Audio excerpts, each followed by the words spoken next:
What's up, my crypto legends? In this episode, we are taking a look at the price of Bitcoin on the higher time frames to the lower time frames. Now, you might think to yourself, hey, is this the moment where the price is going to get a bounce and create a lower high and then go to much lower levels? Well, of course, this is what we are going to discuss in this episode, because we might get some other people confused thinking about, hey, isn't this creating massive lower highs here and we're just going to roll down to test the lows here at $26,500? Of course, we'll be talking about how you can take advantage on these moves, of course, in today's episode, so make sure to stay tuned.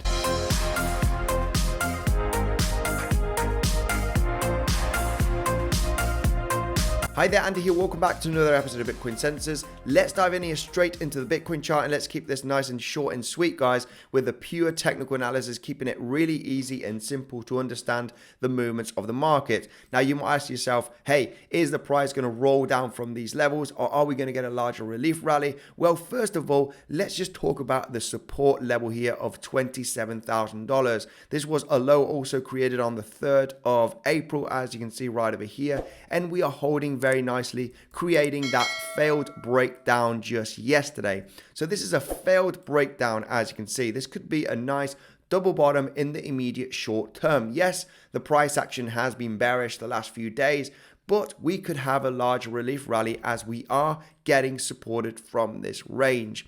Now, we were talking on yesterday's update how we were creating these waves to the downside from the highs here of $31,000, creating a 1, 2, and 3 massive impulsive one, and this could still be like the 4th wave. Has this been the 5th wave? Well, this is what we are going to discuss, because this could still be inside of that 4th wave correction, and I'll explain it in just 1 second.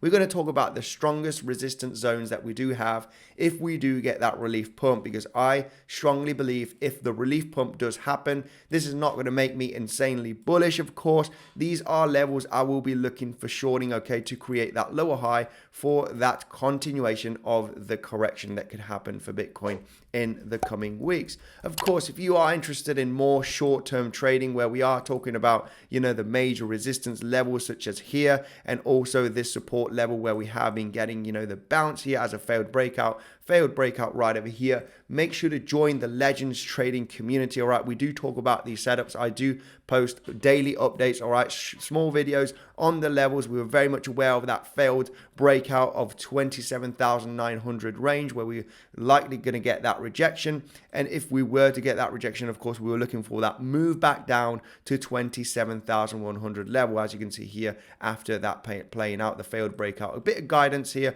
on the possible scenarios. Of course, we also talked about the double bottom failed breakout scenario, dipping below 27,100 and getting that recovery. So far, we are in the middle of that recovery, as you can see on the chart. Playing very defensive trading, of course, because my number one thing is risk management. Keep your capital safe, okay, and try and get into those nice, sweet trade scenarios, guys. The link is down below in the description if you want to join the Legends trading community, where I do daily updates on Bitcoin and trade scenarios, and I, of course, answer a lot of questions for the community. Now, let's go here straight into the Bitcoin here price. And let's talk about that Elliott wave theory, okay, where we have had the movements here to the downside. Wave 1, 2, 3. Is this still part of the 4th wave, or have we already created the 5th wave getting beneath this level and it's failing to break down? Well, what we can see here inside of the 4th wave, this could be a flat ABC correction. You might think to yourself, hey, doesn't an ABC correction need to be, diagonal, or can it be flat? Can it get beneath the A impulsive wave? Absolutely it can. Okay, let's go here with the Elliott wave counts, and when we talk about here this low, this move here to the upside, this could be easily that B wave, and then we are creating the C wave here getting above the A. It is very, very much possible still, okay? Now, if it's a 5th wave, it is usually not that small. Of course, we could have more impulsive move to the downside. Now, this is why this is a difficult range. Now, what we do know, this is insane support. This is a very, very strong support here at $27,000, and it has been proven to be support with this failed breakdown. Of course, on the lower time frames, the price action is not looking great, as it is consistently creating lower highs. But this is the moment where you do actually break the lower highs and you have that recovery. Is this the moment you need to be bullish when you already had that breakout, when you already have that momentum to the upside? Well, no, in my opinion, this is the moment where you want to start looking for shorts, right? When we pump up, we're looking for possible shorts. When we pump down, we're looking for possible longs, right? And this is how we want to play the market. So zooming out here, very understandable. Yes, this could be the fourth wave still, and we could have that flat A, B, C, and we could go above A here in the next coming hours, couple of days. It is a possibility, of course. So if we were to break above the A point and create that C point, where is the strongest resistance zone? Well, when we take a look at the value area high in between March and April, we have a massive big range here, okay, of volume. We can see that point of control from this range getting that rejection, okay, just the last couple of days at 27,900. This point of control, this volume is strong resistance. We can see it right over here on the price action. If the price action in the next coming hours, couple of days, does manage to get above this level, okay, now of course this will not be a moment here for trading. There could be a scenario where you can fail to break out above this high. Of course, with the Legends community, we'll be paying attention on what kind of price action we're creating here to decide if it is going to go higher or is it a good time to short, okay? Of course, till we do not see that price action, we cannot decide.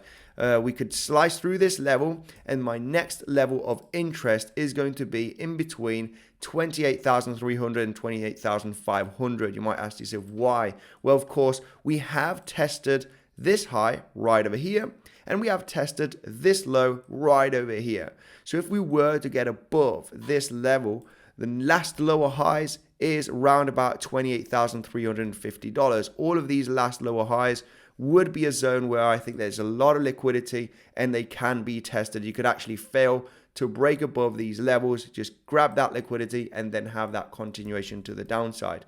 How will I know to take that decision trade? Well, once we see the price action hit those levels, because remember guys, we could slice through the levels very nicely, and then of course, we get a lot of people shorting in advance, and this is not the way how you want to trade the market. You want to see that reaction, you want to see that exhaustion, just like the one that we did see here on the 24th of April. We're not managing to get above here the high created on the 23rd. So it's all about waiting, seeing the reaction, having good risk management, tight-ish stop losses, okay? We always put stop losses, all right, for our invalidation points. And these highs over here, if we were to manage to break this high, we have a huge resistance level from this large consolidation created in between March and April. The value area high from this zone is exactly at $28,500. So this is why the possibility in getting that move here to the upside and failing to break out from it, all right, because we got these highs, we have the value area high, it could move up, get back down. As soon as we see that consolidation, all right, then of course it might be a very good short position. If we do take a look at Fibonacci from the pivot high here of the third impulsive wave down, look at this massive move to the downside. If we get the pivot high to that pivot low, we can see that the 382 is exactly at $28,300. This is where we do have all of these lower highs. This is where we're about to have the value area high from this trading zone. So it's a level to pay attention if we were to have that ABC flat corrective move, okay? Something that I'm paying attention here in the next coming hours, if we do not start rolling down, of course, there is that option that, hey, this is not going to hold as the price action is creating lower highs. So this is not a prediction of longing here at this level to hit this range here and even higher. It's not a long position that I am calling right now. It's a potential scenario from an ABC flat inside of this third wave to hit a huge resistance zone where I will be considering a potential shorting opportunity depending on that price action that is created here, guys. It all is depending on the price action that is created. So on the other side, what if we do not get that leg up? Well, of course, if we do break down below this low over here with some pretty intense volume, the low that was created yesterday, if we were not managing to create a higher low right there and going to higher levels, if we do break this low with high volume, of course, our next level of interest is the $26,500. Basically the lows from this entire range. And this is the level where we need to get some kind of reaction if the bulls want to defend this zone over here. Because remember what we talked about on yesterday's video update, 26,500 is broken. We are going to capitulate here. We're going to have a massive drop all the way down to $25,000 range, guys. We will see this. I will come back to this video to explain, once that happens, as this, we were very much aware of a huge drop here if we were to lose 26,500. In the immediate short term, we are still pretty far away from that level. This could hold very, very nicely in the immediate short term, get some short-term bounces here from the 26,500 if we were to lose this low over here. Overall, everything points out that this zone could hold very nicely in the next coming days. Why? Because if this is a corrective move, 1, 2, 3, 4, potentially we are still inside of the fourth wave. We are going to create that fifth wave down. We should be holding this range. The fifth wave is very unlikely to be a massive move down. So we are looking for that high bounce. We are looking for that ABC kind of corrective wave. If we do hit 26,500 or if we're just hitting $27,000 range, we are looking for that nice relief pump, potentially getting above 28,500 and even $29,000 in the next coming days or 1 to 2 weeks, okay? So we are looking here for this range to hold. But what is most interesting is getting into that epic short position here for this larger A, B, C corrective move to the downside, which is very likely going to take us to the $24,000 range in the next coming weeks, okay? So this is what we are paying attention, guys, in the next coming days. Thank you very much for watching. Make sure to subscribe. I'll be doing a live stream afterwards to connect with the community, take a look at some altcoins, the stock market, do some analysis, all right, with the Legends community. Thank you, and I'll see you in the next one.